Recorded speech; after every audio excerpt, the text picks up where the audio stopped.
Hey, good afternoon, everybody. I'd like to call the Conference Committee for House File 1684 to order. And our first item of business will be to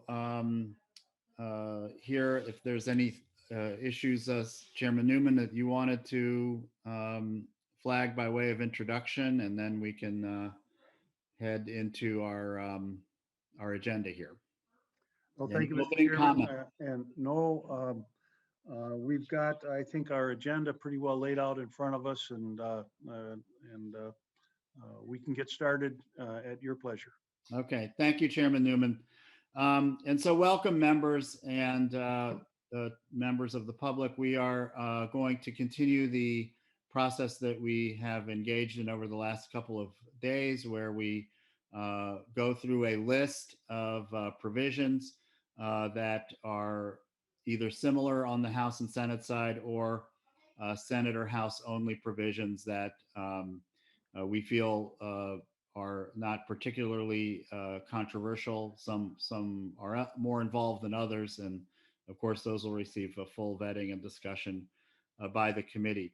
So to follow along, we are going to be working off a document with a link labeled Updated List of Provisions for Consideration for May 5th.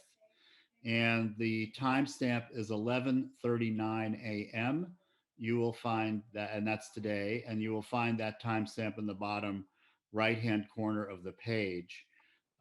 We will again proceed as we have over the last couple days by asking our nonpartisan staff to assist in explaining either the House or Senate provision under consideration, and they will also assist us in stating the proper motions for each of these items. So we will start with line number 2 on the list, and that is again under the subhead Transportation Omnibus Conference Committee Provisions for Consideration List 55/2021 under Minor Policy Differences, item number 1 or Roman numeral 1, and then we have the line item 2, R114 and R180. Either Ms. Stengel or Mr. Burris. Mr. Chair and members, good afternoon. So line 2 relates to diabetes. Both House and Senate have a repeal of some rules around documentation and submitting medical statements on diabetes or loss of consciousness and control. And then there is a Senate only provision that's found on page R115 that prohibits the Commissioner of Public Safety from denying a driver's license application solely on the basis of a diabetes diagnosis. Thank you, Mr. Burris. Are there any questions or discussion to this item? Yeah, this is something that both the House and Senate have in our respective bills with some minor modifications. And so I would move the, or do we have a motion for this item? Mr. Chairman, I would move adoption of this item. Okay, is there discussion? This is again item number 2, R114, R180. And then, Mr. Chair. Yes, Mr. Burris. Just so that members are clear on what would be adopted, I think the recommendation would be House section or Article 6, Section 107, Paragraph B, Correct. And Senate Article 3, Section 52, only the language in Paragraph B. There's some other provisions that could be taken up at a different point that are would be separate from this diabetes topic. Yeah, thank you, Mr. Burris, for identifying the article and section. And Mr. Chairman, that motion is much more articulate than mine, and as stated by Mr. Burris, that is my motion. Okay, discussion, members. All those in favor signify by saying aye. Aye. Aye, or raise your hand if that's easier. All those opposed, the motion prevails. Thank you, members. The next item, line 3, R89 and R173 in the side-by-side document. And this would be Article 6, Section 16 and 105, and the House, Article 3, Sections 9 and 83 on the Senate side, dealing with motor vehicle registration self-service kiosks. Mr. Burris or Ms. Stengel? Mr. Chair and members, recall this was another one of the items that had been discussed in the conference committee yesterday. There was some clarification that had been requested about whether the department had concerns on a couple of elements in the Senate provisions. And as I understand it from information provided by the department and from stakeholders, a motion that would largely adopt the Senate language would be something that the department would be comfortable with, except for what had been discussed yesterday, which would be excluding on R90 on the Senate language, excluding lines 69.1 through 69.3. And then I don't know if Ms. Stengel wanted to point to additional discussion around the distribution of or placement of kiosks. There've been some further discussion on that front as well, I believe.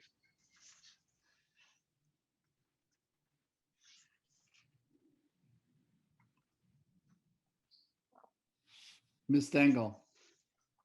Thank you, Mr. Chair and members. The discussion that Mr. Burris was talking about has to do with the placement of the self-service kiosk, and that appears on page R90 of the side-by-side, particularly in the sentence starting on 69.14. The sentence says that if the request is approved, the commissioner must place the self-service kiosk, etc.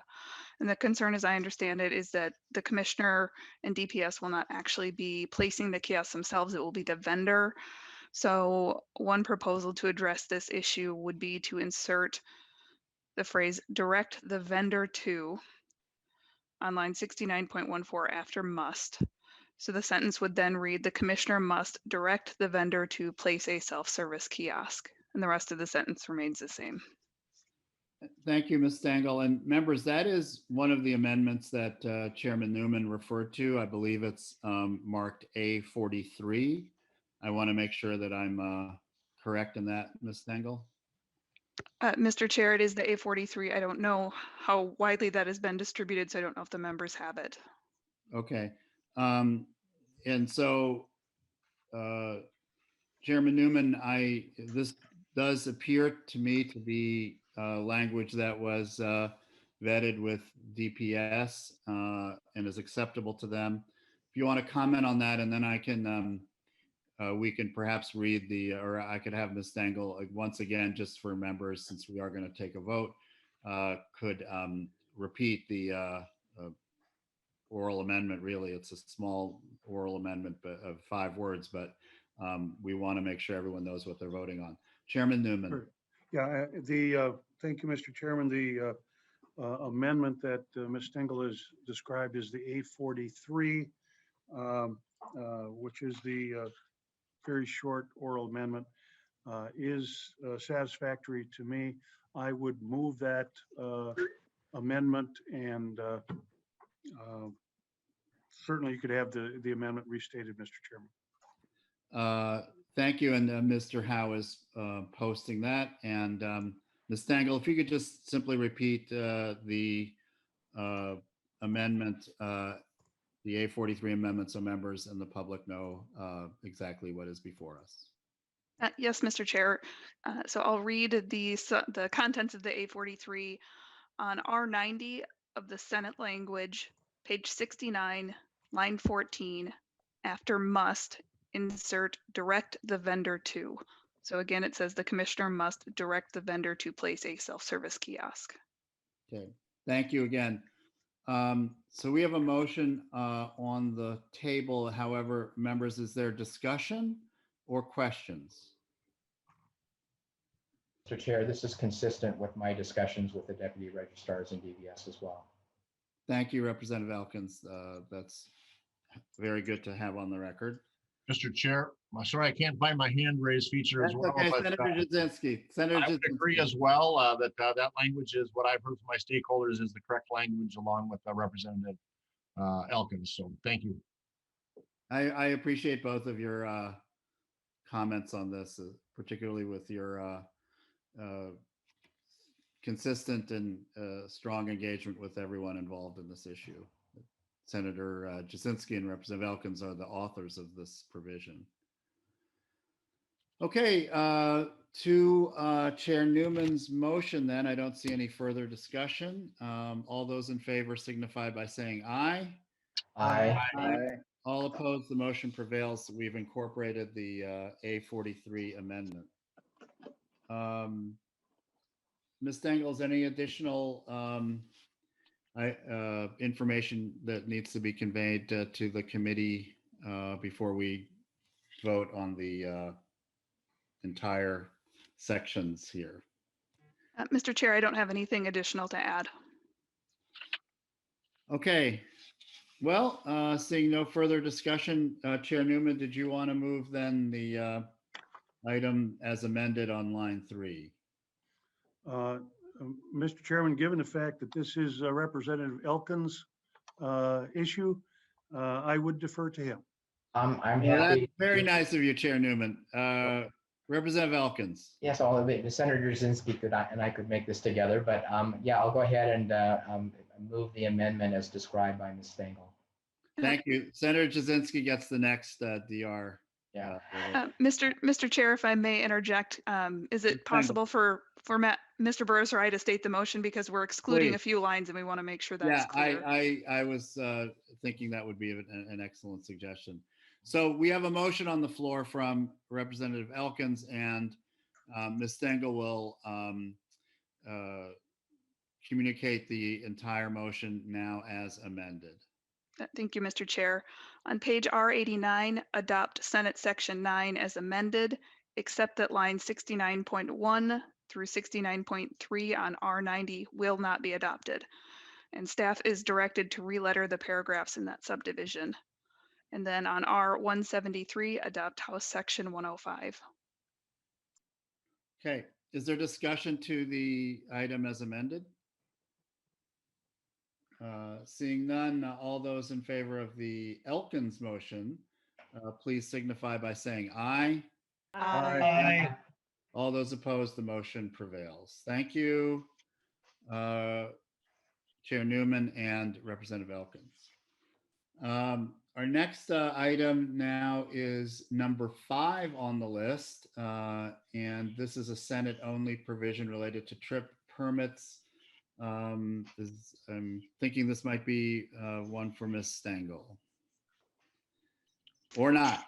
Yes, thank you, Mr. Chair. I was busy flipping to the right page. Yeah. So this is a Senate-only provision.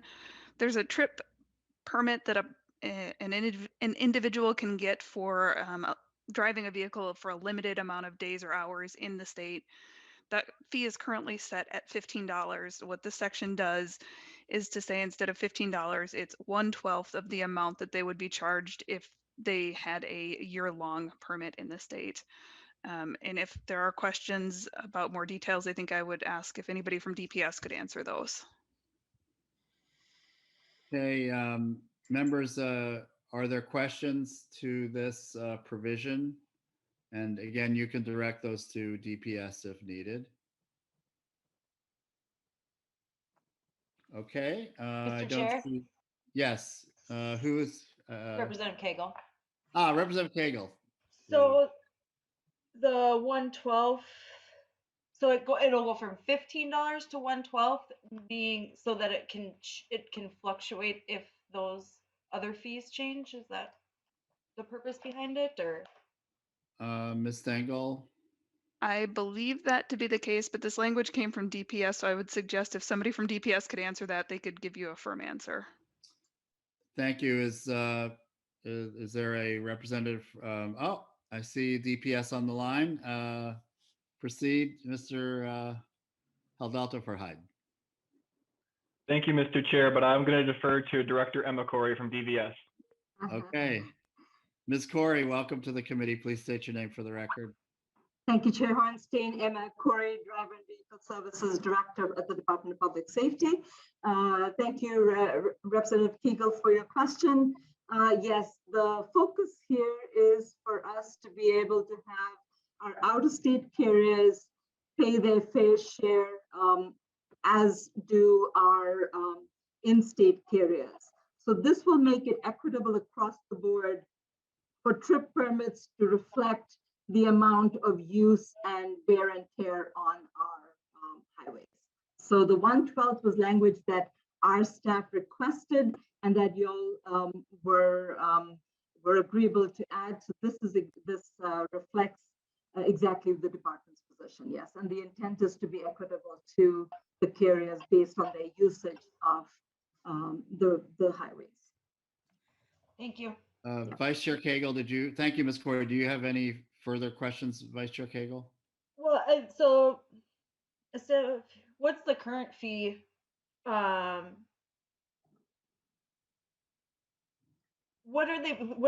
the 112 being based on? I'm sorry. Registration amount for trucks and tractors. Okay, never mind. Just had to clarify that. So thank you. Okay. I don't see any. Are there any additional questions of either our staff or Ms. Corey? Okay. I don't see any further questions. Is there a discussion? If not, I'd be happy to entertain a motion for line 5, and that would be Senate Article 3, Section 15. Mr. Chairman, I would so move.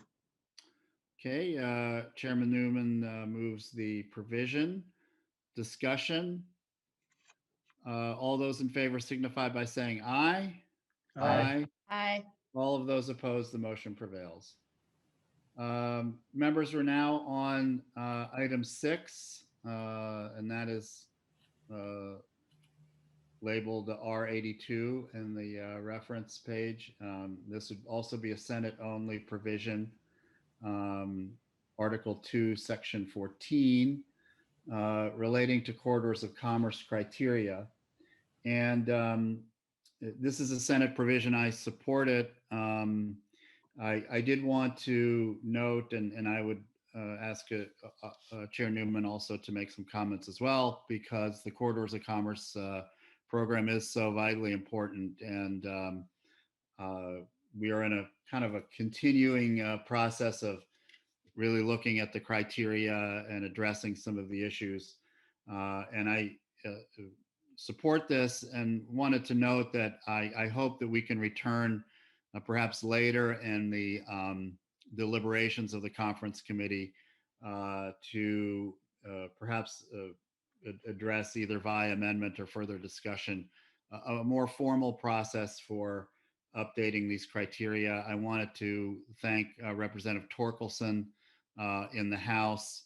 Representative Petersburg has also done some work on this.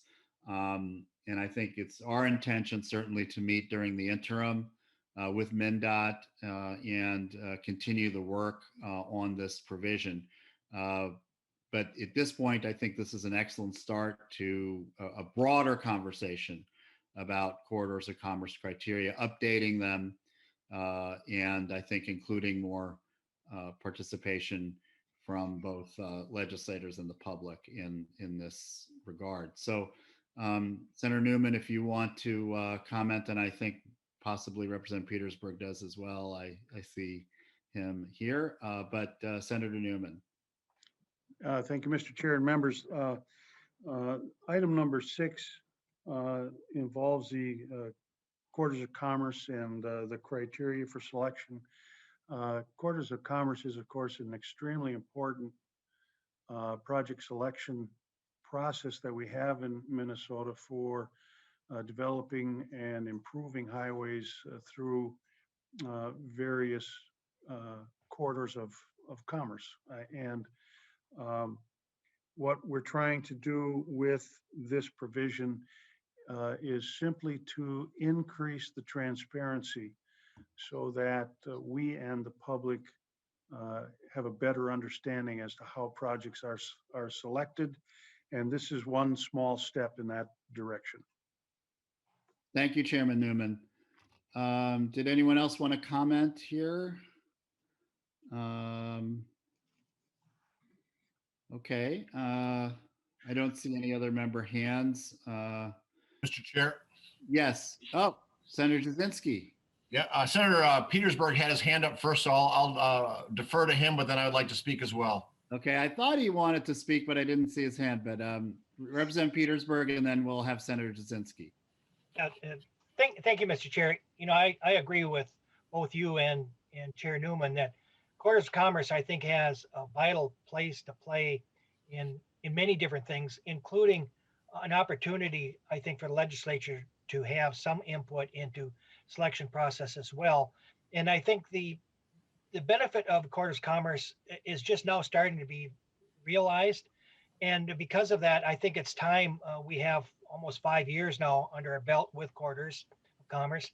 And I think it's time for us to start evaluating and looking at some areas that maybe could be improved on, the things that have worked well, et cetera. So if sometime into the future we could have a task force or something that kind of reviews exactly how legislature plays into it, how the department plays into it, how we set up the selection process, I think it would be helpful. But for today and for this biennium, I think the adjustments that we have before us is just fine. But I do think we need some more work into the future, just to make sure it keeps improving. Thank you, Representative Petersburg. And Representative Petersburg, I just wanted to thank you and acknowledge that back in 2013, when this program started, you were really one of the early supporters and really helped make this a bipartisan effort. And that's much appreciated as we kind of navigate this now 8 years later. So thank you, Representative Petersburg. Senator Jasinski. Thank you, Mr. Chair, and I want to thank you as well and acknowledge your support for the Quarters of Commerce program. I came involved in 2017, and this has been one of the things I've been involved with as well, especially with the transparency issues, as Representative Petersburg said, and I would echo that. I know probably Senator Dibble is watching. I know he's not participating, but he told me he's watching these meetings. And as we always talk about having our input on projects, I think it's very important to have that. And this program does that for us, our communities. They get community support, lots of involvement from our communities on how these projects are important, and they rank them. And it's just a great transparency project. So I think it's a great program. Would also like to be involved in being involved in how to tweak this to make sure it continues to be a great program for Minnesota. So I echo everything said, Representative Petersburg said. And again, I want to thank you and acknowledge your support for this program as well. So thank you. Thanks so much, Senator Jasinski. Is there any further discussion on the item on the Newman motion? Seeing none, is there anyone else? I'm sorry if I'm missing anyone here. Okay, maybe Ms. Stengel, if you could just one last time repeat the motion, and then we'll take a vote. It's the Newman motion on line 6. Yes, Mr. Chair, it would be on page R82 to adopt Senate Article 2, Section 14. Okay, I see no further discussion. So all those in favor signify by saying aye. Aye. Aye. All of those opposed, the motion prevails. Thank you so much, members, for the discussion on this. Item 7, which is reference R84 and R85, and this is House Article 6, Section 6. My understanding is that this is just simply a technical correction. We voted on this provision yesterday, the day before, and I understand from staff this is just a labeling item. Perhaps again, either Mr. Morris or Ms. Stengel can just let us know why this is before us and what the change is here. Mr. Chair and members, yes, so there's an inadvertent error in identifying the section for the private Joseph Marfowler Memorial Bridge that the committee had voted on adopting yesterday. So this is in order to make it clear what the committee's intent is, another motion to adopt House Article 6, Section 6 would establish that inclusion of that Memorial Bridge proposal. Thank you for catching that issue, Mr. Burris. Is there any discussion? Is there a motion, first of all, to adopt this item? Mr. Chairman, I would move adoption of R84, R85 House, Article 6, Section 6. Thank you, Senator. Chair Newman. Are there any discussion? Seeing none, all those in favor signify by saying aye. Aye. Aye. All of those opposed, the motion prevails. Members, we're now on item 8, and this is a Senate-only provision related to program administration for the Safe Routes to School program, and that is R143 on your reference to, and this is Article 2 in the Senate, Section 43. Ms. Stengel. Yes, thank you, Mr. Chair. Sorry, pulling up the wrong page here. This is another provision similar to what we had talked about yesterday, only this one has to do with safe routes to school, and it requires certain information about project selection procedures to be posted on the department's website, along with information on projects that were and were not selected. It's very similar to what was adopted yesterday with the local bridge program information. And there's also another change in this section that corrects a cross-reference, and that change was already adopted on the first day. So this is just the sort of additional policy. Thank you, members. And as a supporter of this program, I support this motion or inclusion of this. Is there a motion, and then we can discuss it?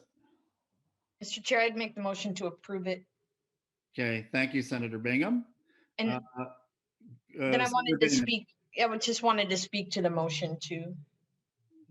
Proceed, Senator Bingham. Thank you. I think, and I believe this is Senator Newman's provision. I could be mistaken, but I think this is very helpful. And I'm going to bring a local government perspective to this, because these are very important projects to developments, especially around schools and in neighborhoods, to make sure kids are going safely to school. And a lot of times there's a lot of support for counties and cities to approve these projects. And then if they don't get approved, it would be helpful to know and to be able to let our constituents know why, but also for future reference for our staff to be more efficient and effective as well. So I just think this is a good transparency provision. I think it's a good governance provision. Thank you for articulating that, Senator Bingham. I completely agree with you. Is there further discussion to the Bingham motion? Okay, members, again, this is a Senate only provision, Article 2, Section 43. Again, questions, comments, discussion. Seeing none, all those in favor signify by saying aye. Aye. All those opposed, the motion prevails. Thank you, Senator Bingham. Our next item is, again, another Senate provision, reference R153, Article 3, Section 74. And this is a salary and benefits survey amendment related to some work we did last year, I believe. And I don't know if perhaps Ms. Stengel can explain this provision as well, and then we'll entertain a motion. Thank you, Mr. Chair and members. As Chair Hornstein mentioned, the OLA is required to conduct a salary and benefits survey of law enforcement agencies on a periodic basis. And this amendment, or excuse me, this section amends the years that it's supposed to be done in. Under current law, it's 2023, 2027, and 2031. This adjusts it on on the beginning. So the next one is in 2024, 3 years later in 2027, and then 3 years after that in 2030 is the final report. So it's a more consistent every 3-year schedule. Thank you, Ms. Stengel. Yeah, and we passed this original provision last year in the Omnibus Transportation Policy Bill. Is there any discussion or a motion, first of all? Is there a motion to adopt this provision? I'll make that motion. So move. Okay, thank you, Senator Howe. To the Howe motion, discussion. All right, so. Mr. Chair, Yes, Representative Petersburg. can I just inquire as to if anybody remembers why the timing from last year was what it was and the benefit of going every 3 years this year? Just curiosity for me. I don't remember. I mean, do remember discussing this with Senator Newman. Remember last year we had kind of the 4 caucus conversations about inclusion in our bills. And so I do remember us discussing it, Chairman Newman, but I don't remember the rationale. Do you have recollection? I was afraid someone was going to ask that question. Sorry. I think Senator Howe has the answer. Senator Howe. Well, it was one of those things that it was a discussion and a negotiation between the House author and myself. And I don't know, it got stretched out and elongated, and that's what we agreed to, just to get an agreement. After further looking at it, we just thought that it made good sense to, now that it's done, just go every 3 years and make it consistent. So there's no real fly in the ointment. We just looked at, when we had the discussion with the OLA, it was just kind of let's make it a standard rotation. And that's how it ended up at every 3 years. So there's no real subversive thought process. During the discussions, it was kind of a hurried up negotiation last year during special session to get it done. And so, yeah. Yeah, thank you, Senator Howe. I appreciate the work you've done, again, over the years on this question. And it does seem like you've kind of dotted the I's and crossed the T's and consulted with the OLA. So this seems very good to go, in my opinion. Okay. Is there any further discussion on the Howe motion? Mr. Chair, Senator Bingham. I just had one question on this. Is there, so when the reports are provided or the survey is provided, is that also to like any of the municipality organizations like the League of Minnesota Cities or anything to determine whether their salaries are within range? I guess unless I'm just reading this too fast, it's a survey, and it says that the intent is to compare salaries with identified police departments and state patrol. But is that for the subcommittee on employee relations when they're looking at the contracts and ratification? Is this for local governments, like if Cottage Grove wanted to see if they were on par with the troopers or with Woodbury or Maplewood? I'm just curious as to who uses the information, and if it's for our use, or is it for pretty much any municipality that wanted to do kind of a cursory check to make sure they're in line with other salaries to offer for retention and recruitment. Senator Howe. Thank you. This was a negotiated piece basically because the state patrol, the MLEA folks have fallen so far behind. So this is an attempt to get it a pay study with a wide breadth of other law enforcement agencies throughout the state to make it so that is entered into the negotiations with MMB. That's where this comes from. So yeah, I'm sure it's going to be out there. It's going to be a public document. So if somebody else wants to use it, they can. But it's really trying to catch the state, the MLEA and State Patrol up to all the other public law enforcement agencies. So. Sure, and Mr. Chair. Senator Bingham. And I think that's very appropriate, and I think it's going to be a good, useful tool. So then, Senator Howe, after 2031, is this then done? Are we just going to kind of take a scope, or is that kind of how you envision this until we got to do it again? Or is this going to probably be an ongoing every 3-year thing until we kind of. Senator Howe. Senator Howe. It actually ties into another bill that we hope will come next week to the Senate floor, but it actually, if it's going to sunset, and if the further legislature decides that they need to continue it, they can continue it. But I believe that hopefully it gets into a process that maybe they can continue it. But I don't foresee, and I don't like things to catch on and go on perpetuity. I think that 10 years is a good check mark, or 9 years, whatever it is, and they can take a look at it. If they think it works well, go ahead and the legislature can extend it. So it's just, I think it'll provide us a good basis to go forward. And if they so choose to continue to do it, the next legislature at that time can do so. Yeah, and Mr. Chair, that sounds good, Senator. That sounds good, Senator Howe, because this is something that we gotta get our arms around and make sure that we're taking care of this, because it's unfortunate and it's been an ongoing issue, and so we got to resolve it. And so hopefully between the two bills you mentioned, we'll get there. Okay, thank you. Is there any further discussion on the Howe motion?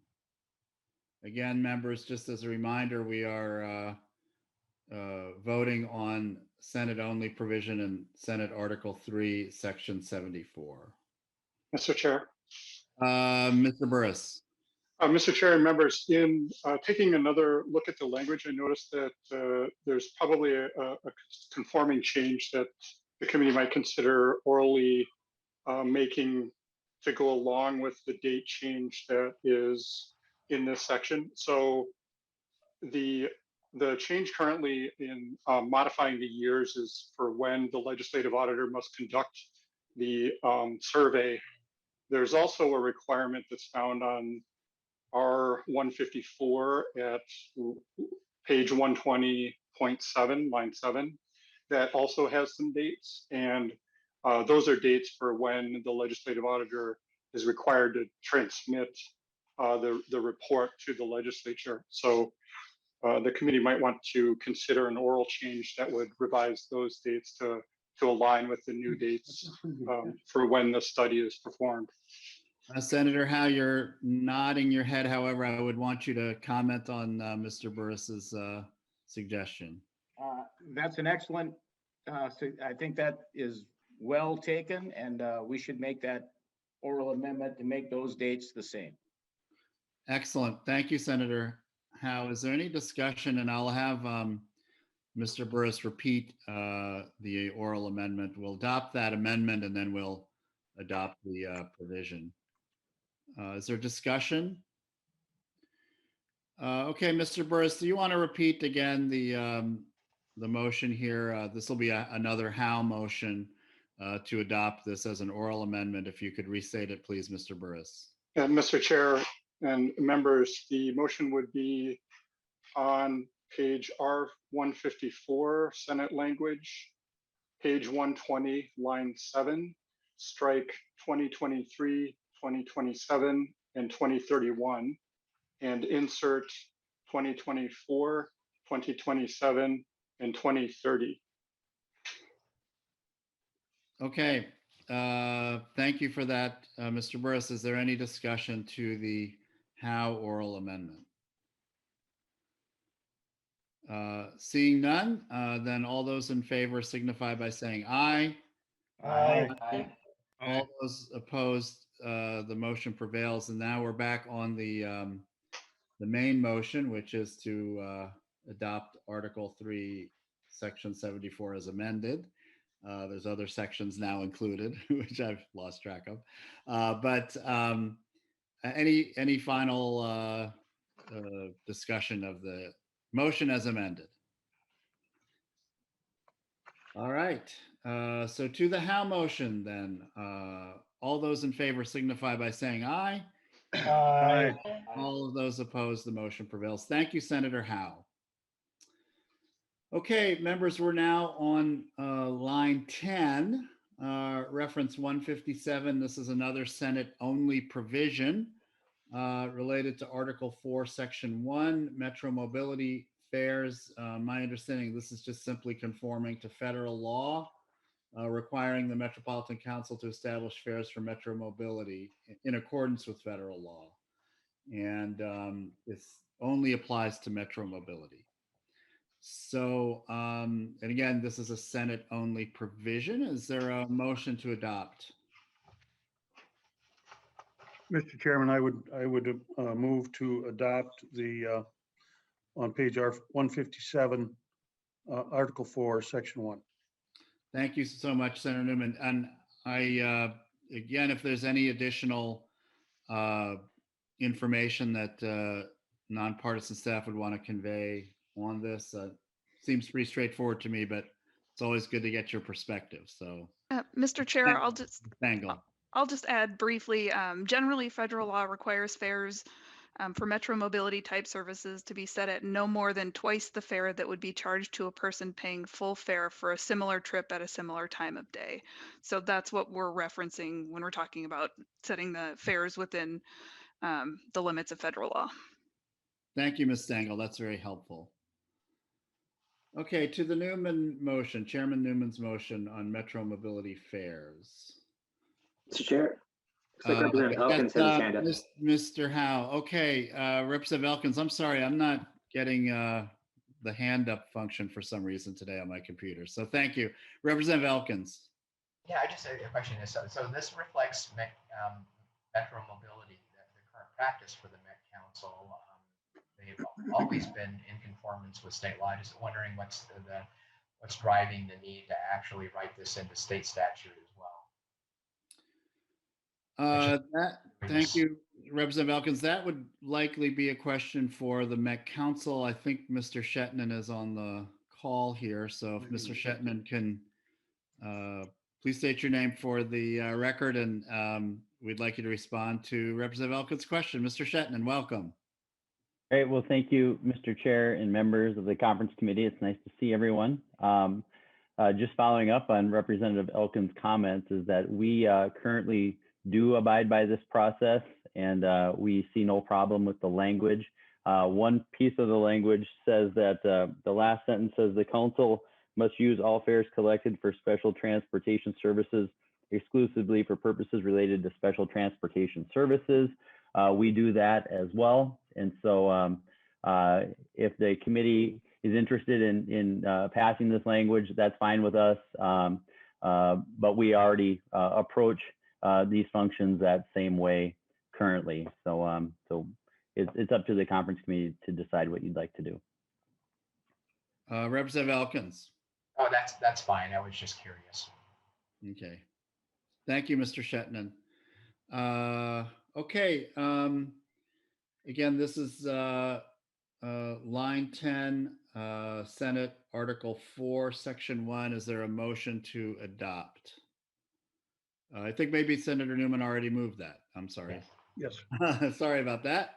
Okay. Is there further discussion? All those in favor signify by saying aye. Aye. All of those opposed, the motion prevails. Okay, members, we're now on item 11, and this is a House provision, R170, Article 6, Section 99. I will speak to this as this is a bill that or a provision that I introduced. In Minneapolis, the Park and Recreation Board needs legislative approval to set speed limits on parkways. within a park. And so this is an important issue for the city I represent and even the district I represent to make sure that we have safety on our parkways. And this also conforms with the city's speed limits as well. So I'm happy to answer questions, and if anyone wants to move this as well, I would welcome that. Mr. Chairman. Yes. Mr. Chairman, as I understand it, it's your position that this really is a public safety issue in an attempt to curb folks who may be driving a little too fast on some of the parkways. And this in conjunction with the bill that we passed last year, giving the city of Minneapolis the authority to change their speed limit, kind of work together. Am I correct on that? Absolutely correct, Chairman Newman. Yes. Yeah. Thank you. With that understanding, Mr. Chairman, I would move the language on R70, Article 6, Section 99. Okay, so R170, Article 6, Section 99 in the House language. Representative Elkins. Yeah, that's fine, Mr. Chair. Just to be more precise about last year, the law we passed in 2019 gives all cities the ability to much more flexibility in setting their speed limit, and so Minneapolis is using that flexibility. Has adopted a default speed limit of 20 miles per hour in residential areas. There's a provision in state law right now that sets a default speed limit of 25 miles per hour on parkways anywhere. So this basically allows the city to set the speed limit on parkways at the same speed limit that they've adopted for the rest of the city. Thank you. And that was, just for the record, a Representative Elkins bill from 2019. So he knows from what he speaks. Okay, is there any further discussion on Chair Newman's motion? Seeing none, all those in favor signify by saying aye. Aye. Aye. All Aye. opposed, the motion prevails. Thank you. We're now up to line 12, reference 177. We're on another Senate only provision. Don't remember this one. Article 3, Section 81. Representative Newman, did you, is this one that we should still take up, or would you want to defer this one? No, Mr. Chairman, I think we can take care of this. This is a Senator Housley's bill that she has brought forward. A number of years ago, there was a terrible accident in her district, and a child was killed, and the officer at the scene failed to check some box on the traffic accident form, which effectively waived the necessity of the individual who was driving the car that killed the child from coming to court. That individual paid a fine in accordance with the fine schedule, and when that happened, effectively double jeopardy stepped in and prohibited any further charges from being brought against that driver. And it is Senator Housley's constituents who were the parents of the child came to her looking to correct that problem. And so what this bill does is it resolves that issue so that that kind of a miscarriage of justice won't occur again. Okay, thank you for that, Senator Newman. Mr. Chair. Senator Bingham, this is not far from your area that you represent. Senator Correct, Bingham. correct. And Chair Newman did a great job of explaining the necessary change here. Essentially, it was just like he said, a box that made it, they forgot to check a box that made it a payable instead of having it be a court appearance so that they could give a victim impact statement.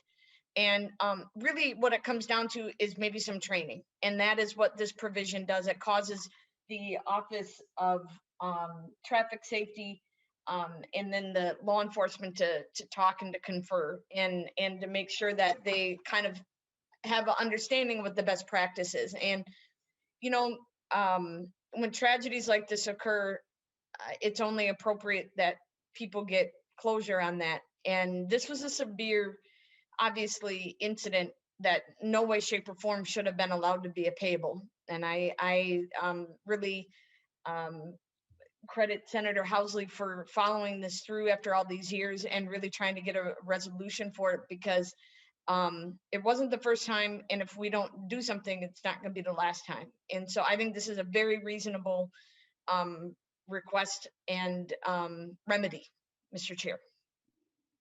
Thank you, Senator Bingham. Is there further discussion? Then we will need to entertain a motion for this. I can make that motion to approve it, Mr. Chair, number 12. Senator Bingham moves this provision, Senate Section 3, Article 81. Further discussion to the Bingham motion? All right, seeing none, is there anything else that we would want to hear from our nonpartisan staff regarding this provision? Okay, I think we are informed and ready to vote. So all those in favor of the Bingham motion signify by saying aye. Aye. Aye. All of those opposed, the motion prevails. Okay, members, we're now on line item 14, reference 47 in the side-by-side. And this is a Senate-only provision, Article 3, Section 54. And this is a no-show fee of $20 for individuals who miss a knowledge or road test or cancel within 24 hours of the appointment.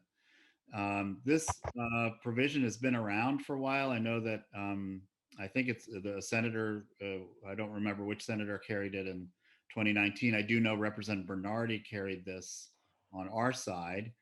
I think that even goes back to, I think Senator Stephen was one that I think initially carried this a while back when she was still in the legislature. So this has been around for a while, and I'm not sure why we haven't passed it, because I think this makes eminent sense.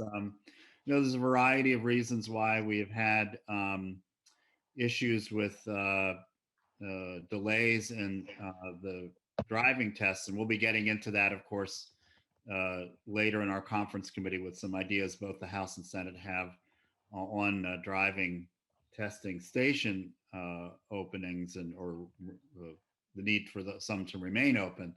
But this is one of many reasons why we've had problems. And so perhaps our research staff can discuss this and with us, and then we can entertain a motion. But I'm in support of this. It's a Senate provision. But again, this has been around the legislature for a while, and I think is a good policy. Ms. Stengel or Mr. Burris? Nope, I think I explained that well enough. All right. Okay, is there a Mr. Chair, Representative Cagle has her hand up. Representative Cagle? Thank you, Mr. Chair. And I was just kind of curious about, some of the knowledge test and road tests. Sometimes, people have to rely on others to get to those tests because they're not driving, or something comes up that's beyond the control of somebody. I was just wondering if there's any kind of exemption or hardship type thing where people could be, excused from paying that $20. This might be one for our staffers here. Mr. Chair, I can answer that. Ms. Stengel. Thank you, Mr. Chair and members and Representative Cagle. There is nothing in the statute that provides for an exemption or a way to sort of appeal that. So the way I read it is, you pay the fee regardless of the reason that you missed it or gave short notice for cancellation. Representative Cagle. Thank you, Mr. Chair. I guess I would, if there was some way where we could address it, like, if they got in a car accident on the way to the test, that's kind of something that's beyond the control. And so I don't know how we could go about doing that, or, if it would, if it would cause more problems. Mr. Chairman. Senator Newman, Chair Newman.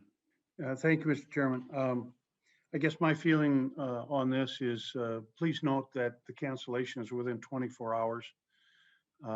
And I do think that given the current state of testing and the delays and the imposition on just literally thousands of folks in Minnesota being delayed in getting their tests done. I mean, there's a great demand for folks to get their tests done. The no-show fee is only $20. And, worst case scenario, if a person could bring a claim in the claims committee, I suppose, and get their $20 back. But given the overall picture of the state of Minnesota with testing stations and getting tests completed on time, I think it's only fair and reasonable that if a person is not going to show up, that they notify the testers so that somebody else can be slid into that position and get their tests completed. Yeah, thank you, Chairman Newman. I agree with you. I don't remember the exact figure. We did have testimony again. Not sure, it may have been on an informational basis this year when we were just talking about driving testing issues. It might have been in the Bernardi bill a couple years ago, but it was a surprisingly high percentage, I would say, of cancellation. I don't remember the exact number, but it was surprising to me that the number was so high. So I do feel that this is an important tool for us to help ease the logjam in terms of testing. And I do believe that DVS also testified to that effect. So is there any further discussion to the motion? Is there? Yes. Two hands. Representative I'm Petersburg. sorry, I'm just not getting the hands, Mr. Howe. Okay. Representative Petersburg, Frederick, Senator Osbeck, and Senator Bingham have their hands. Okay, thank you. Representative Petersburg, then Representative Frederick, then Representative Bingham. Representative Petersburg. Thank you, Mr. Chair. I think Chair Newman really hit the nail on the head here. I'm aware of people that have done multiple appointments in different stations around the area, and then when it came to that day, picked the one they wanted and left the others kind of hanging. And I know that we had some issues with certain driving schools getting open spots to them that we've taken care of now. So some of this stuff may not be as going into the future may not be as big. But what I found interesting was the fiscal note here, or at least the implication that this would bring in $667,000 a year in revenue. That's 33,000 no-shows a year. If it's that number, it's significant. And I agree with the shortage of slots for people wanting them. We don't want to have people just nonchalantly not showing up. So I think this is a good amendment to move on. Thank you. Thank you. That's good. I now have figured out how I can get the hands. So and I have we'll do Representative Frederick, Senator Osmick, and Senator Bingham in that order. Representative Frederick. Thank you, Mr. Chair.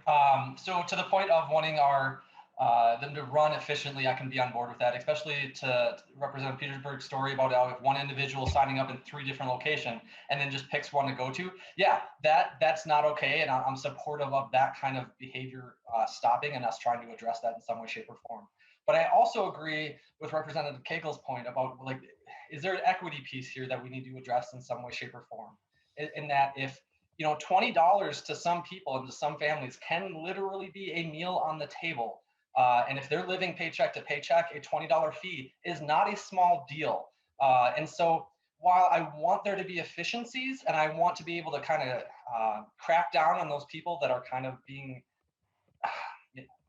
jerks, essentially, I want to crack down on that. But I also want to be realistic that there are legitimate reasons that people maybe did not make their time if they're dependent on someone else. I think that was a great example. I think that's a very real example. And so if there is a way to address and to put some sort of leeway in there, I know that the concept of going to submitting a claim, I served on the claims commission this year. There were claims that we were hearing from a few years ago. And the people that are going to be, you know, strapped for that $20 are not going to be putting in claims to try to get $20 2 years from now. They're worried about dinner tomorrow. So if we can have, if there would be a way to put a provision in here, some sort of language to address an equity piece, I would be supportive of that. Okay, thank you, Representative Frederick. And, you know, maybe there is something that's less onerous than the claims process, but, you know, that might be something to explore. We could explore with DVS. Senator Osmic. Well, I'm sorry, I wholly disagree with having exemptions. Now you're going to put into place that somebody in an administrative position gets to make a value judgment whether they believe that an excuse is good, bad, or ugly. I'm sorry if you can't afford a $20 fee. If you can't afford a $20 fee, how are you paying for the gas to get into the car to get to the actual appointment? I mean, honestly, we have to legislate, and I know there's some newer people here, you legislate to the majority of what you're dealing with. And 99% of the people are not going to have accidents, run over the neighbor's cat, come up with whatever excuse that may be plausible in your book. I wouldn't necessarily agree with a lot of the excuses that may come up. But if we're going to start putting in value judgments, you are opening a whole new can of worms. And I will not support creating any kind of way to value judgment your way out of a $20 fine. Honestly, you need to think about this from the more global perspective of the entire state of Minnesota as opposed to individual items that may or may not impact people. This is a serious issue. People's lives are being impacted by the fact that people are making appointments and not keeping them. We have heard this year after year after year about people not being able to get these tests done. And if we do not start to put a penalty in place, this will continue, or it will even get worse. By having a nominal fee of $20, it makes the point to individuals that this is important and that your behavior, by you being either irresponsible or having an accident, whatever the case might be, you not showing up for these tests are taking away opportunities from other Minnesotans. So I wholly disagree with turning this into a value judgment statement and would not support anything going forward if that got inserted. Thank you, Mr. Chair. Thank you, Senator Osmic. Senator Bingham. Senator Osmic, you were such a kind person on the floor today. Did you not get your lunch after session? I don't know what happened there, but that was Senator Bingham, let's not invoke personalities. So my question is, I support this. My question is does the DMV, kind of to your point, Mr. Chair, did the DMV, do they already have like a appeals process for any other service they offer that could just piggyback or existing if it really got to that point where somebody really truly wanted to charge it? Or not challenge it. I mean, is there any way that that the DMV already has a process in place?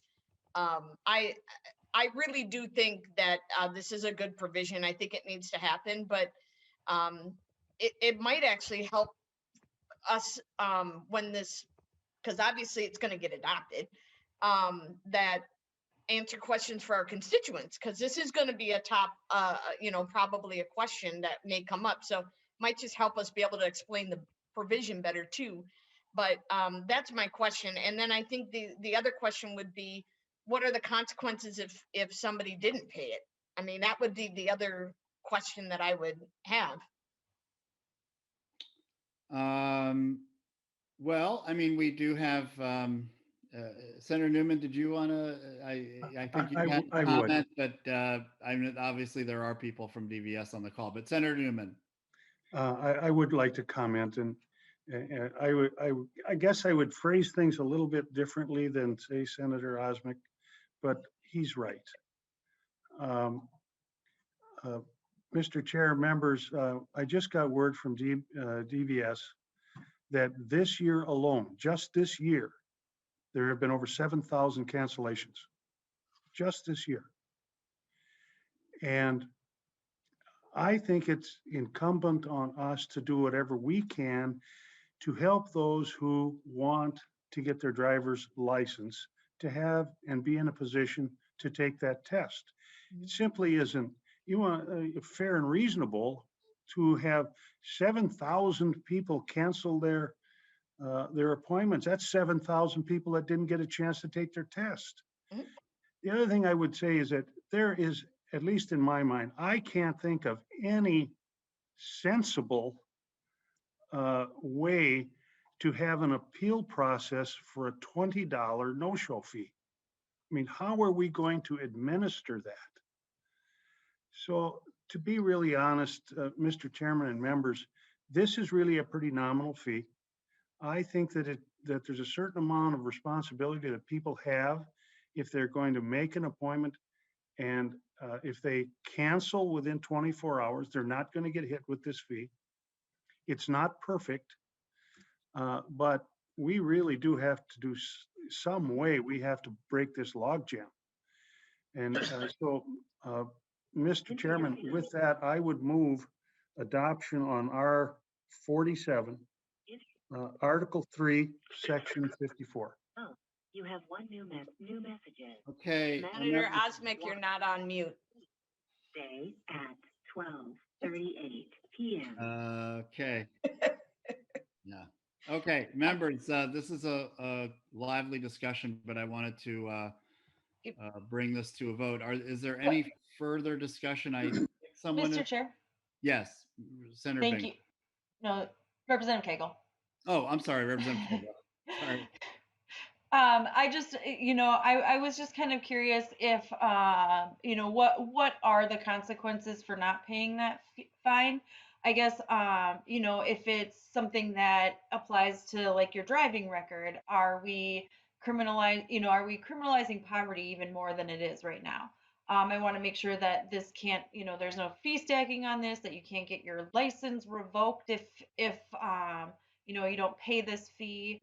We're trying to undo a lot of these fee stacking and license revocations for non-moving violations. And so I want to ensure that if somebody, truly is unable to pay and that's out there, because I agree, the 7,000 canceled appointments is not good. People shouldn't just be willy-nilly making these appointments and not showing.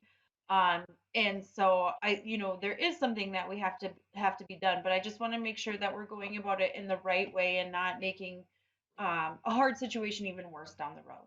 So I don't know if somebody from DVS could address that, or if somebody knows, somebody else knows, if staff knows at all. Thank you, Vice Chair Cagle. Let me, I saw Ms. Corey appear here, and maybe she could respond to your question, Vice Chair Cagle. Thank you. Welcome back to the committee, Ms. Corey. Chair Hornstein, Chair Representative Cagle, just to add to the conversation, the number of no-shows, annual number of no-shows, approximately 25,000 each year, 25,000 Minnesotans that don't appear for their tests. That does compound a bit when we're not taking in, walk-ins. So when right now with COVID being only on appointment only, that can be compounded in that way, as well as if staff are traveling to far off locations and there is no show, again, some inefficiencies, so asking the public to help us help them. In terms of a no-show fee, it would not hold them from getting their license or being able to get a new appointment. We do also have at least 2 reminders that we have just put in place. So as they set up an appointment, they get a reminder, and then X number of days, 2 days before, they get another reminder that says your appointment is coming up. So we're working, and we're also working now on trying to get texting in place. So since a lot of people get the information by text, we're trying to get a text in so you know when your appointment is, and perhaps the opportunity to cancel. So the no-show fee would not hold them from setting up another appointment, moving towards their license. No, and no stacking or any of that. It basically would be if you missed an appointment, you owe $20. Thank you, Ms. Corey. So there's nothing on anyone's record or anything like that. No, no. All right. That's very helpful, Ms. Corey. Thank you. So I appreciate that we've had a lively discussion and we've gotten some of the questions that Representative Cagle addressed at the outset answered. Is there any further discussion on, I believe, yes, Representative Petersburg. Thank you, Mr. Chair. I was just going to say, to remind people, if you look at the rest of the statute this is being added to, we already have a $10 collection fee if you fail it twice, and if you fail a third time, it's a $20 fee in order to do it. And so basically, those are collected before you get your driver's license, and so that's the collection part. If I would guess that if you don't show up and never take the test again, it would be difficult for the state to collect it. But this is a situation where it's going to be addressed when you do eventually come and take your driver's test. So I think it's very clear that this is within line from what is already in the statute for fees as well. So I think it's a positive piece to move forward with. Thank you. Thank you, Representative Petersburg. Okay, I've since Representative Cagle taught me how to figure out the hands thing in a different way than I had before, I'm now seeing that Representative Elkins has his hand up. Representative Elkins. Just a possible suggestion. What if we cut the $20 in half and made it $10? Representative Elkins, are you proposing an amendment? I'm running it up the flagpole, I guess. Okay. Let's move on. Can't understand what you said. Representative Elkins is not proposing an amendment, but putting an item on the table for discussion about lowering the fee. Mr. Chair? Yes. I'm sorry, Representative Cagle. Yeah. I think the $20 fee is fine. I wanted to get a better understanding of how it was being applied, if there was any, I don't disagree that we need some sort of consequences for just making appointments and not showing up. I just want to make sure that it's not, causing more problems than it's worth, I guess. And so I think $20 is a fine amount. It's just, I wanted to make sure that we weren't stacking and, making it harder for people to, just live their lives, I guess. Well, thank you, Representative Cagle, and thank you, Representative Elkins. There is a House provision around driver's license reinstatement, which I think is a far more significant provision that addresses some of the issues that Representative Frederick raised and others. I would direct people to a front page story in the Star Tribune this past Sunday. It deals with a lot of these fees and the issues that around them and who it's affecting. So I just would let members know that, I find that to be a far, far more significant impact here, very worthy of this committee's discussion. We'll have that discussion. That is a House provision. I know that it has been discussed, I believe, in the Senate as well. So I just, again, wanted to let people know, there are important issues associated with this, but this may not be the provision where this comes up, where it impacts people the most. And so I appreciate that Representative Cagle, Vice Chair Cagle raised this issue. I appreciate that Ms. Corey clarified it. And I don't see a lot of interest in making any changes or amendments at this time. Senator Newman, Chairman Newman, again, this seems like a long time ago since we started talking about this. I believe this is your motion. Did you move this? I did, Mr. Chairman. Okay. Is there any further discussion to the Newman motion? Again, I want to reiterate that we are on a Senate-only provision, Article 3, Section 54. Any further discussion? All those in favor signify by saying aye. Aye. All those opposed?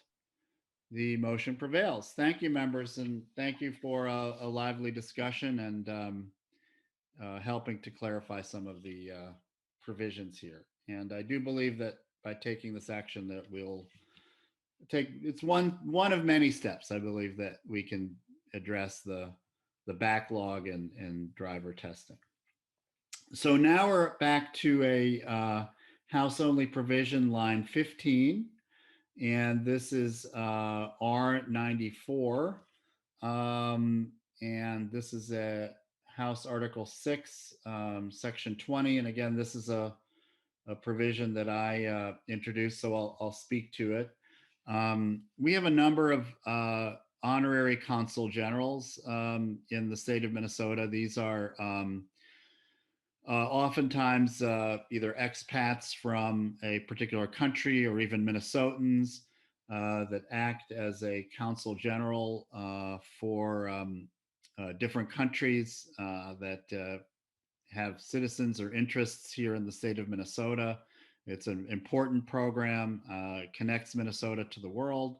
And they, I think in other jurisdictions, have special plates. This is somewhat related to the discussion we had about special plates yesterday. There are, I believe, 31 countries that would need these special plates, or 31 honorary consuls. And so we have a special plate then for the honorary consuls. And again, this functions similar to other special plates. I've had an opportunity to talk with others since our discussion yesterday, and I do concur with those who have raised issues. This is, again, speaking to Senator Osmick and Senator Dibble and their comments yesterday, and there may be some ways in which we limit these types of requests as they come up. But, you know, this is one that is before us now. I think it's an important piece in terms of our honorary consuls who perform important work here. This isn't a fundraiser for an organization, but it is an acknowledgement that honorary consuls have a different status here, and hopefully we can pass this provision. I'm happy to answer any questions. Mr. Chairman. Senator Newman.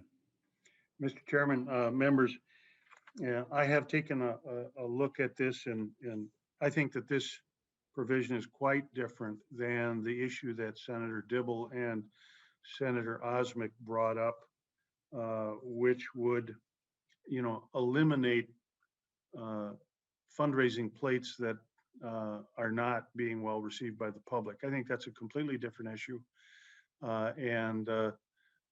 Like Chair Hornstein, I would support legislation maybe next year where we take a look at that and try and figure out some way to eliminate non-use plates. This, however, is different. And members, I would indicate that I do support this measure introduced by Chair Hornstein. Thank you, Chairman Newman. Is there any additional discussion? Senator Osmick. Oh, thank you, Mr. Chair. So yeah, I had even a quick discussion with Senator Dibble on the Senate floor today. And they are they are different issues. These plates that are not being used or being so infrequently used that it's causing those to be a drain on resources need to be dealt with. And I think that is a bigger discussion for next year. And because I know that, and I think I already said it once yesterday, I do know that the right people are on the phone call to get me those statistical numbers on how many plates are with each one of these. I would like to see that report here in the next couple of weeks, so that we can be ready in January or whenever we come back in with a standalone bill just dealing with them. And I guess then we'll decide on where that line is 10 too few, is 20 too few. But I appreciate the comments on this, and I think there's going to be a good bipartisan discussion on this next year. Thank you, Senator Osmic. I agree with you, and I also appreciate the comments, and I also heard from Senator Dibble on this.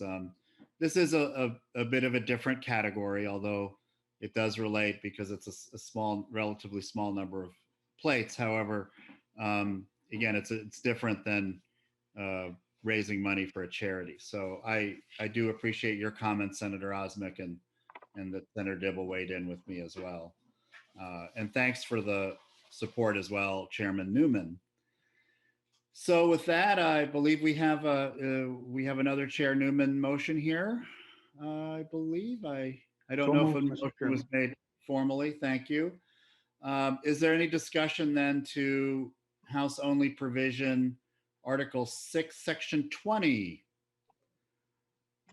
Seeing none, all those in favor signify by saying aye. Aye. Aye. All of those, the motion prevails. We are making progress. So thank you. We are moving right along here. Item number 16 is a House provision, and I will ask Mr. Burris. This is Article 6, Sections 42 and 46. The reference is R111 and R114. I would ask Mr. Burris to maybe walk us through this one. Mr. Chair and members, sorry, I had flipped to. Yeah, no, that's a big, thick book for those who have the binders. So I appreciate the delay here. So Mr. Chair, members, the main substantive change is found on page R11. It's House only Section 42, and it would establish a process where some individuals would be able to remotely apply for a renewal or reinstatement of a Minnesota driver's license. And some of the aspects of the process are somewhat similar or modeled a bit on legislation enacted last year as part of the general COVID response. This has some differences, but it does address issues that come up with not being in person, such as providing a photograph and submitting evidence of a eye exam. The eligibility for issuance under this is somewhat more limited. It's parallel to what the committee had enacted on driver's license extensions for foreign service officers and their family members. So those are the individuals who would be able to apply under this. And the provision also provides for reinstatement of a driver's license when a foreign service officer or family member previously held a Minnesota license, but then had canceled that license in order to obtain a driver's license in another jurisdiction. And this would allow for remotely sort of shifting back to a Minnesota license. And then on Section 46, there's a conforming change that would go along with this. Thank you, Mr. Burris. Is there a discussion on this? Again, members, this is somewhat similar. We passed the ability for Peace Corps volunteers and those serving overseas to apply remotely, and this is along the same lines. And I think we learned during the onset of the COVID crisis that how difficult it is that, or how few avenues we have for people to apply remotely for these types of state services. So again, I appreciate Mr. Burris's framing of that as another way for us to help streamline the process for the public and give them another option for applying for a license. So Chairman Newman. Thank you, Mr. Chairman. We, of course, we didn't have any hearings in the House on this issue. Mr. Chairman, could you address whether or not it was discussed in the House, whether there was any chance for abuse of renewing driver's licenses, for instance, remotely? You know, I'm thinking, you know, if someone is, well, maybe had a license removed for medical reasons, or you know, whatever the case might be, are we certain that there won't be any abuses by folks who are no longer entitled to have a driver's license or an ID and have it renewed remotely? Was that discussed in committee? Thank you, Chair Newman. I'm trying to recall that. I maybe can ask Mr. Burris if he remembers. This was heard in our committee. Representative Hollins brought this, and I remember, you know, the hearing, we actually had someone from overseas testify, because this was in conjunction with the Foreign Service provision. And so, but I don't recall at that hearing that that issue specifically was brought up, but maybe there's some other members that may have a different recollection. But we did hear the bill, we did hear the provision, and you know, it's possible that it may be more appropriate that DVS respond rather than Mr. Burris on this. You know, they might be able to better answer your question. And again, as I recall, as I'm thinking about it, Chair Newman, it had to do with medical issues and other kinds of mischief. Yeah. So this could be one for Ms. Corey, perhaps. Ms. Corey, please, again, welcome back to the committee. Thank you, Chair Hornstein. Thank you, Chair Newman, for your question. They would have to submit medical info, proof of good health in this process. Our experience with this would be very similar to like the snowbird application. So the process would be mirrored on folks that go, you know, go to warmer spaces in the winter, and but have the ability to renew their license remotely. So those checks and balances would be in place, as well as when it comes to checks for good health. And this is basically very narrow for federal and foreign service workers, their spouse, domestic partners, dependents under age 26. Process would follow the existing snowbird method of renewal. Applications must include all required documents, no fiscal impact incorporated into regular course of business. So the regular checks and balances for doing a remote application would be in place for this. Mr. Chairman. Chairman Newman. Yeah, thank you. And Director Corey, thank you very much for that explanation. I just wanted to just double check, Mr. Chairman, I am satisfied and I support the issue. Thank you so much, Chairman Newman. And I recall we had, I think we had some written testimony from foreign Minnesotans serving in Istanbul and Jerusalem, I believe. So it could have been the longest distance testimony we've had in the Transportation Committee, but we do want to honor the those that are serving our country overseas in all respects. So thank you for that, Chairman Newman. Is there a motion or further discussion then? Article 6, sections 42, 46. Mr. Chair, I'll move that portion. Yeah, thank you, Representative Petersburg.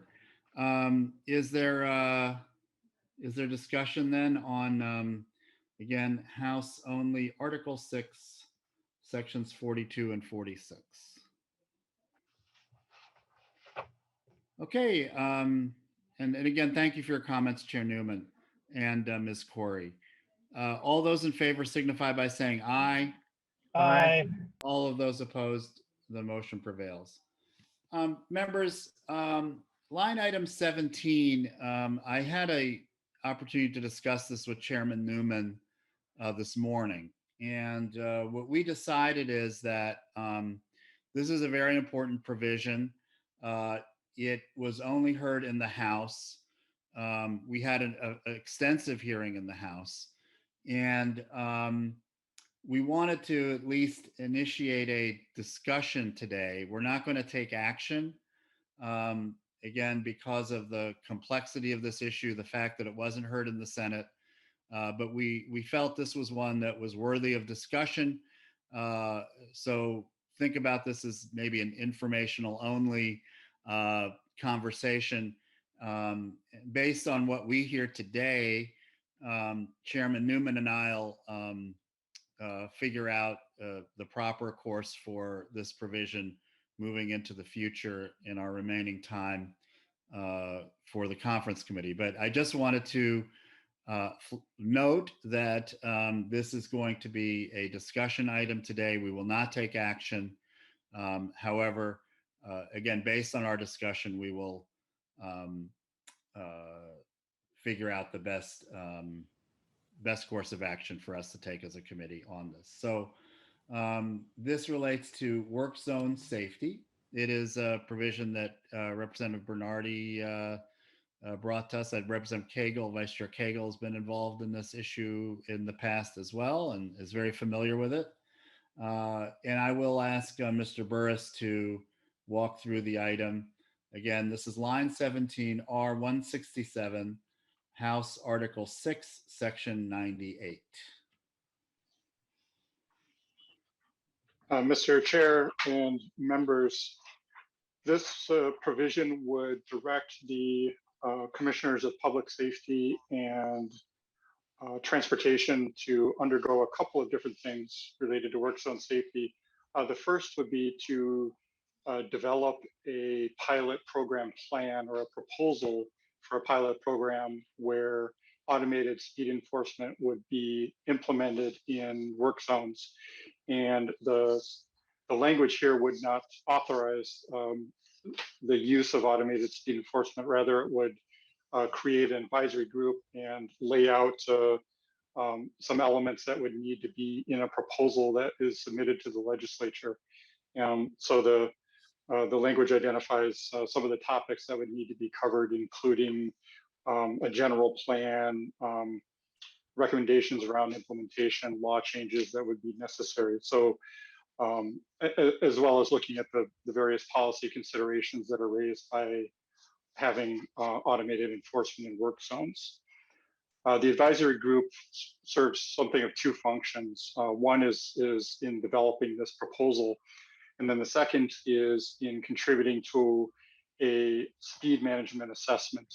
And that is another directive to the Departments of Transportation and Public Safety to take a look at the current strategies and practices around safety in work zones and propose contractor process changes potentially for operation in work zones.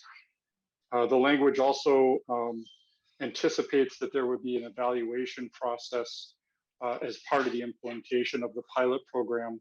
And then there are a couple of due dates for submitting to the legislature both the proposal around work zone management as well as the assessments of work zone practices. Thank you, Mr. Burris.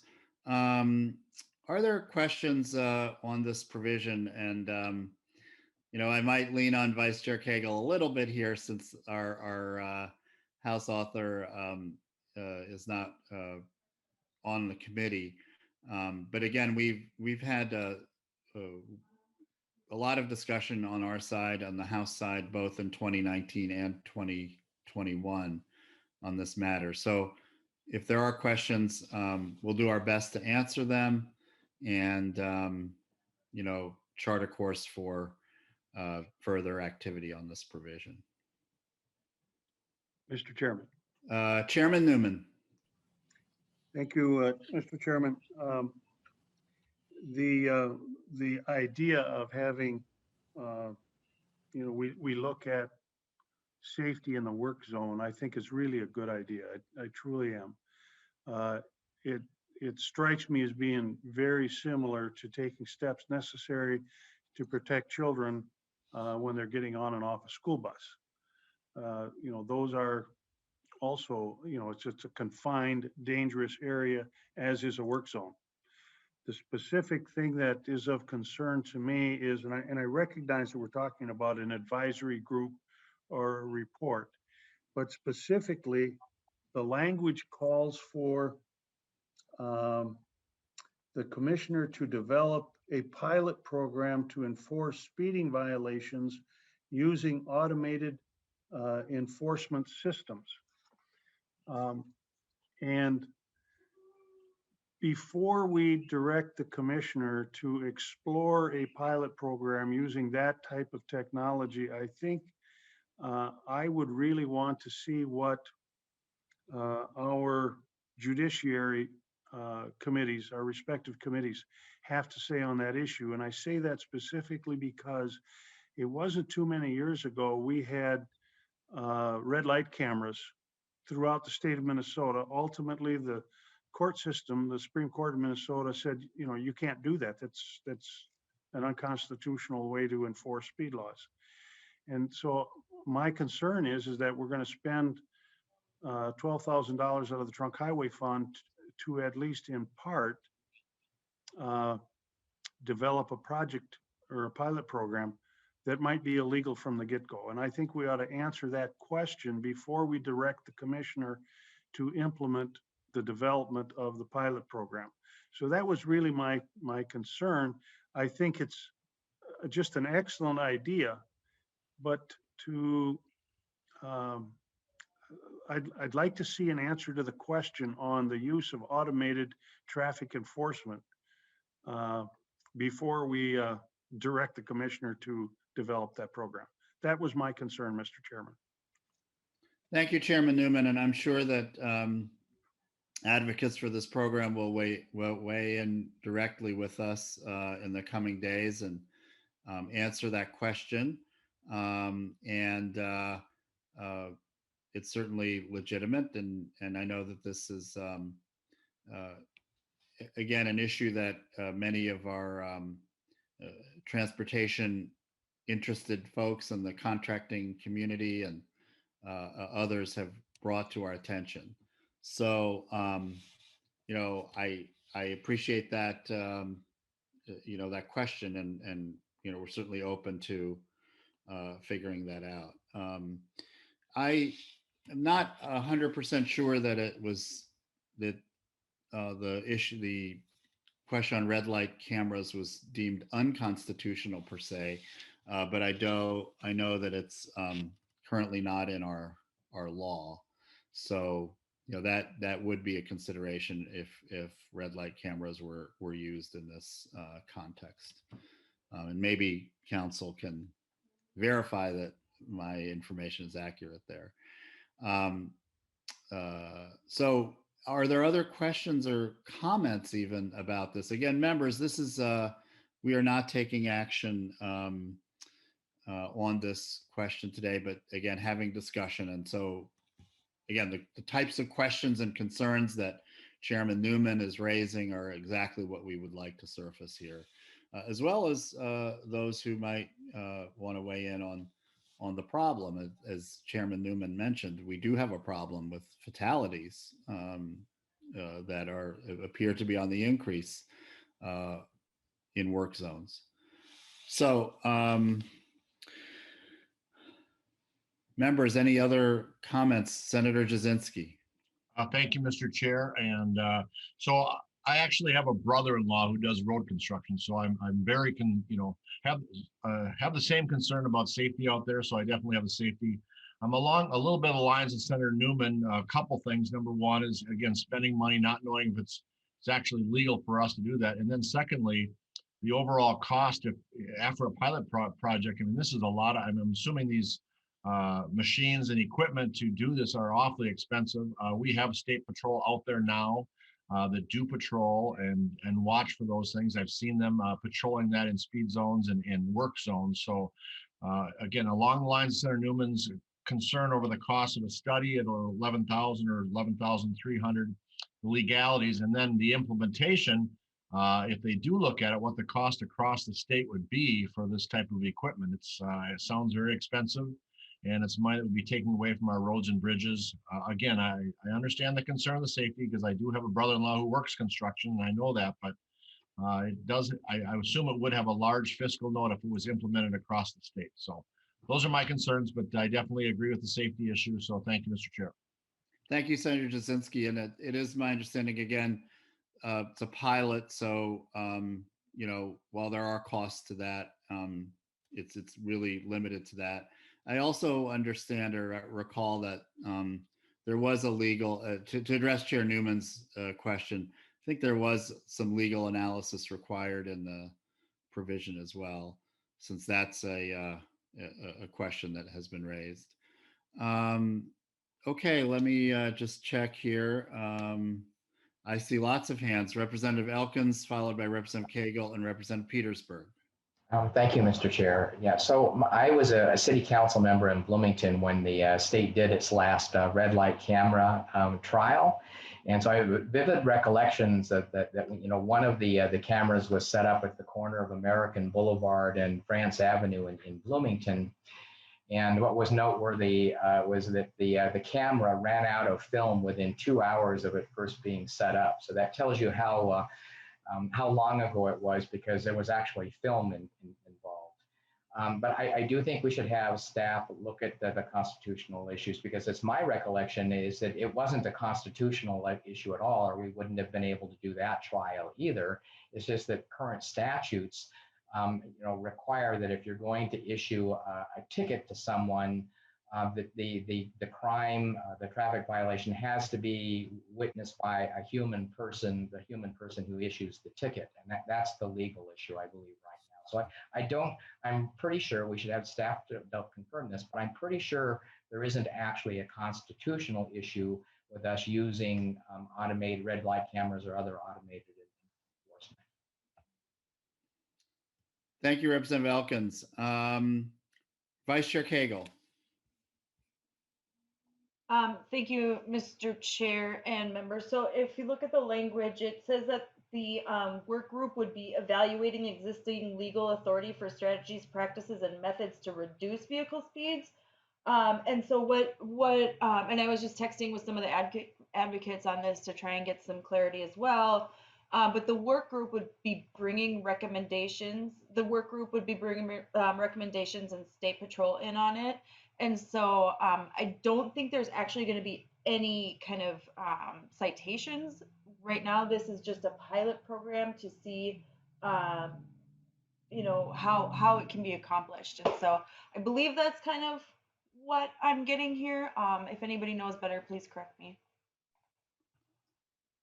Thank you, Vice Chair Cagle. And yeah, again, I think the statute does call for sort of a legal analysis here to, again, address some of the questions that Chair Newman raised. Representative Petersburg. Thank you, Mr. Chair. And I would like to share probably most of the comments that have been heard so far. What I recollect of that case was that there was no statutory authority for cities to be able to do this. And so that's where it became illegal for it to happen. And I think if we put in legislation now, I think that changes that impact. But that kind of raises a question of, if we are, then we need to be very specific and careful about when we are going to authorize this and how to handle it.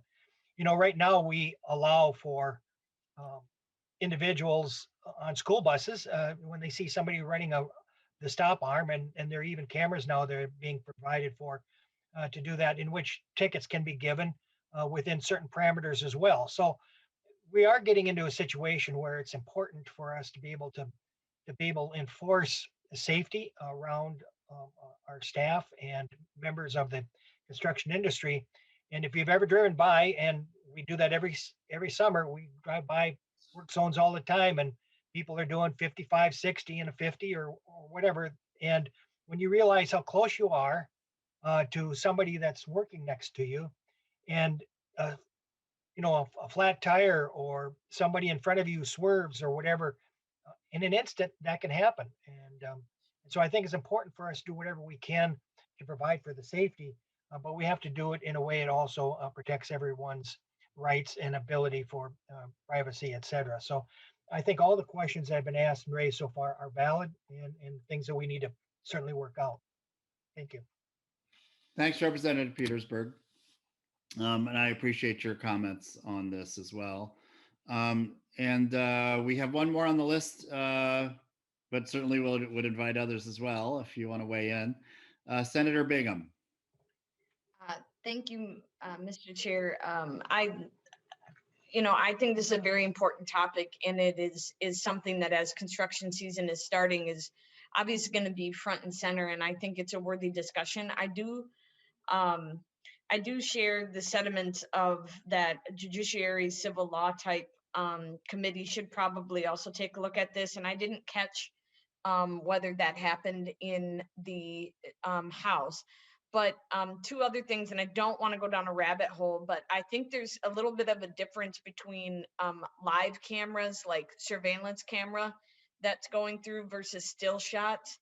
And so I just think it's such an important topic. I do think it should be explored. And I do think that the report would probably bring out some good ideas. But the other thing that I would be interested in is notice. When you're entering a work zone, what kind of notice would be provided, and how much notice would you get before you enter the work zone that you could be being recorded? I just think there's a lot of those questions that the study will probably address, but those are just things that are coming to mind. But I do think that a civil law judiciary committee would be a good place to discuss this. Thanks, Senator Bingham. I really appreciate your discussing the different ways in which the cameras are used, and how perhaps the state patrol is using this in a different way than was utilized in the example that Representative Elkins gave in Bloomington. So that is an important distinction. So thank you for raising that. Okay, members, I'm going to scan our. Senator Howe. Well, Senator Howe. I thought I should weigh in on this because, Mr. Chair, because I am the Senate author on this provision. And the folks that I've been working with know my concerns, and they've all been vetted here very eloquently about having some concerns about those cameras and sending out how we're going to send out those traffic violations and how that's all going to be handled. That is a concern, and that's a topic of discussion that I think ought to maybe happen with a work group or something before maybe even starting a pilot project. But that has been the discussion and concerns, but it is something that has to happen, because we have far, far too many work zone accidents that take the lives of not only law enforcement, firefighters, EMS, and those folks doing our road construction. So I think it's a viable topic that we need to discuss and look at, but that's something we'll have to go down. I'm a little leery of the pilot project, and we've had that discussion, so I think that's a discussion worth having. Thanks so much, Senator Howe. And I know public notice is part of the study requirement in the legislation, but I don't see any. Mr. Chair. Oh, Vice Chair Cagle. Yes, I just saw your hand pop up. Thank Vice you, Chair Mr. Chair. And so I guess I'm just kind of want to clarify some things. So this is for a work group to design and assess a pilot program, this provision. So there's not actually a pilot program taking place. What we're doing is we're developing the pilot program, getting the advisory group together, and doing kind of an inventory of ways that we could reduce speed. And so I just want to make sure that I'm understanding the provision that we're talking about correctly, because I don't know if I'm on the same page as everybody else. Maybe Mr. Burris can let me know. Thank you, Vice Chair Cagle. And Mr. Burris, you've been monitoring the debate here, and if you could answer Vice Chair Cagle's question about sort of the nature. I think that maybe a topic of confusion that could use some additional clarity is sort of the nature of this process. I understand that, there will be some additional research and vetting, and that would go back to the legislature, as I recall. Mr. Burris, if you might clarify any questions that are outstanding here.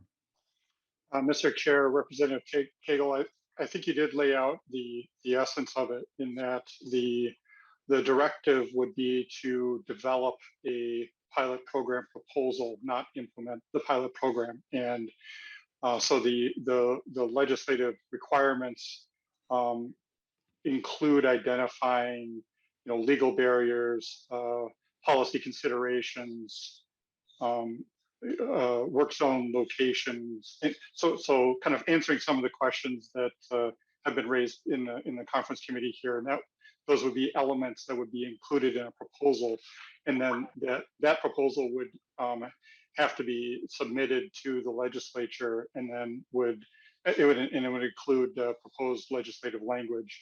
It would be something for the legislature to potentially consider in the following session. So there wouldn't be direct authority to implement the pilot program. It would be authority and direction on how a proposal would go about being developed to be considered by legislative committees next year.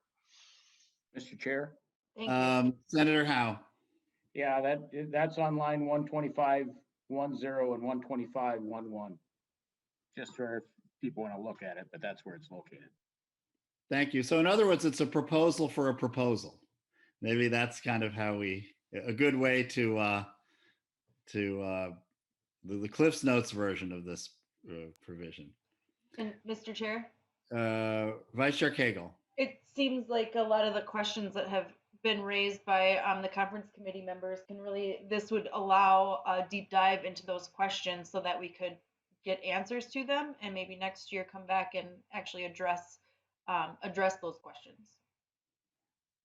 Thank you, Vice Chair Cagle, and thank you for sort of clarifying a number of the provisions that members had questions on. So let me just scan again, see, I don't see any additional hands. This is very, very helpful, members, and I'll be discussing with other members of the conference committee and of course Chairman Newman, given what we've heard today, what a proper course of action might be around this, maybe a modified version of this. Perhaps it's not. I want to make sure that members are comfortable, that we have a majority that's comfortable with this proposal or a modified version of it before we were to take action. And clearly we're not there yet today, but I thought that this discussion was very helpful and illuminating. So with that, members, we Again, no vote on this. It was an informational item only, but I appreciate the conversation. We have now 4 more provisions to go through. These are all reports. And so we'll start with R123. This is a house only provision. It can be found in Article 6, Section 56, also Section 90. And this is a report on, an issue I referenced earlier today, driver's license suspensions and revocations. And Mr. Burris, can you shed some light on this provision for us? Mr. Chair and members, this section contains 2 different reporting requirements that relate to driver's license suspension and revocation instances. One is a annual report that the Department of Public Safety would be required to submit, and the reporting legislation identifies some of the kinds of information that would need to be included, including information on issuances, suspensions, and revocations on a county by county basis, and reinstatements. And then the second piece is somewhat parallel and is a requirement of the state court administrator, again, on license revocations and suspensions. And the specified reporting information here centers largely on charges, imposition of fines for violations such as driving after revocation, driving after suspension, and it lays out some of the data and details that would need to be collected and submitted in that report. Thank you, Mr. Burris. Do we have a motion to adopt this section? Or questions or discussion? Mr. Chairman, I would move adoption Okay. of it's Article 6, Section 56. Correct. Thank you. Thank you so much, Chairman Newman. Is there discussion? I think I see, let's see. Nope. I don't see discussion here, but pipe up if anybody has a point that they would like to make. Okay, well, we have the Newman motion on the under consideration, and I don't see any discussion. So all those in favor signify by saying aye. Aye. All opposed, the motion prevails. The next item is a Senate only provision. Line 20 on the sheet. This is R162 in the binder. And this also is a Senate Article 4, Section 4. And it is a report related to the opt-outs operating reserves, requiring opt-out providers in the Met Council to report on operating expenses and reserves. Chairman Newman, did you want to comment on this one as a Senate provision? I certainly support it. It seems like important information for us to have. And yeah, I'm a little bit foggy on it, Mr. Chairman, but this is a bill that Senator Duckworth had brought forward, and it simply is sort of similar to what Met Council is required to do, and that's to give us some information on their operating expenses and reserves. It's a transparency issue, Mr. Chairman. I support that. And is there any discussion or a motion on this item? Senator Bingham? Thank you. And I'll wait for if Senator Newman wants to make the motion, but I wholeheartedly support this. This is going to get us some excellent information so that we can make some decisions about the amount of subsidy that the opt-outs receive, and what they pay for or what they don't, and yet still get subsidized. So I'm, for one, very excited that the Senate included this, and really excited about the discussion and the reports, and hopefully people can support including this report in the conference committee. All right. Thank you. We'll consider this a Bingham motion then. Is there any further discussion? Mr. Chair, just very briefly, I mean, this is all information that the Met Council providers would already have, so it's just providing us a copy of that information, so it should not be unduly burdensome. Thank you, Representative Elkins. Okay, I don't see any other hands up, so Senator Bingham's motion to adopt Senate-only language, Article 4, Section 4. All those in favor signify by saying aye. Aye. All those opposed, the motion prevails. Okay, we have a couple more members. Again, this is under the category of reports. We have a House provision on vehicle charges and conviction data. And I'll ask Mr. Burris to walk us through this. It's line 21, reference 162, and we're back in Article 6, and Section 90 also can be found in Section 56. Mr. Burris. Mr. Chair, members, this provision is found on the same R162 page as the last provision. This goes along with the driver's license suspension and revocation reporting requirements that the committee just adopted. This is a directive to the court administrator to collect and compile charge and conviction data and fine payment data and report on that information. That's House Section 90. Okay, is there a motion and discussion?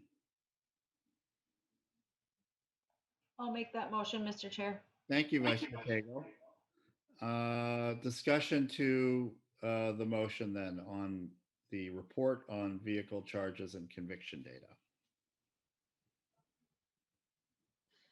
Okay, do not see any hands up, so we'll vote on this. All those in favor of the Cagle motion signify by saying aye. Aye. All opposed, the motion prevails. Members, our last one is a Senate-only provision. It's another report. This is R178, Senate Section, Article 4, Section 7, and it relates to another report on opt-outs related to federal funds. I don't know. It seems pretty straightforward, but always helpful to have Ms. Stengel's perspective on it as a Senate provision. What can you tell us about the opt-out report on federal funds? Thank you, Mr. Chair and members. I don't have a whole lot to add about this. It's federal funds from the variety of COVID-19 relief acts. So it's not all federal funds. It's just the federal funds from CARES and ARP, and if there's any additional money. So it's tied pretty specifically to that. And I think that's the only thing I'd have to add, Mr. Chair. And thank you so much, Ms. Stengel. And Chairman Newman, I think, we discussed around a year ago a number of different reports related to federal funds and COVID, and maybe this one fell through the cracks a little. So I'm glad that you're adding this one. Yeah, do you have Mr. any Chairman, comments, Mr. Chair?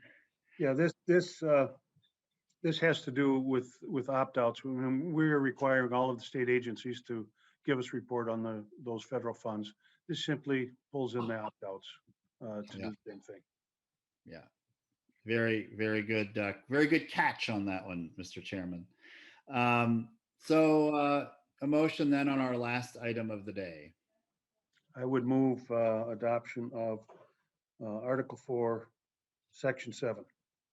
Chair Newman moves adoption of Article 4, Section 7, the Senate provision. Any further discussion? Seeing none, all those in favor signify by saying aye. Aye. All of those opposed, the motion prevails. Members, I'm going to hand it over to Chairman Newman for the last word in terms of the rest of the week, or at least tomorrow. But I wanted to thank everyone. This was a great discussion. I was really pleased that on a number of provisions, many members of the conference committee weighed in, and I thought it was a really helpful discussion.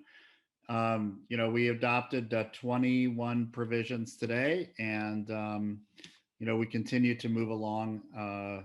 We've adopted all of the same and similars, and now we're starting to adopt some House and Senate provisions. There's a few others, of course, that both Senator Newman and I have discussed, or Chair Newman and I have discussed, and have sort of put aside for now that we'll return to. But really pleased with the volume of work that we've accomplished here over these last 3 days, and look forward to the next coming days on our conference committee. Chairman Newman, did you want to give us a sense of where things might be headed? I think we may not be meeting tomorrow, but I wanted to get your perspective on that for the committee. Thank you, Mr. Chairman. First of all, members, I truly do appreciate the discussion that we had on several of these issues. I think it's healthy, and I encourage it. And I also, quite honestly, appreciate we'll call it the civility of this conference committee. I think it's really important, and both Chair Hornstein and I recognize the discussion that we're having. I think it's going to be a little bit more difficult as we go forward, but if we keep the same demeanor, I think that we're going to be well served, as will the state of Minnesota.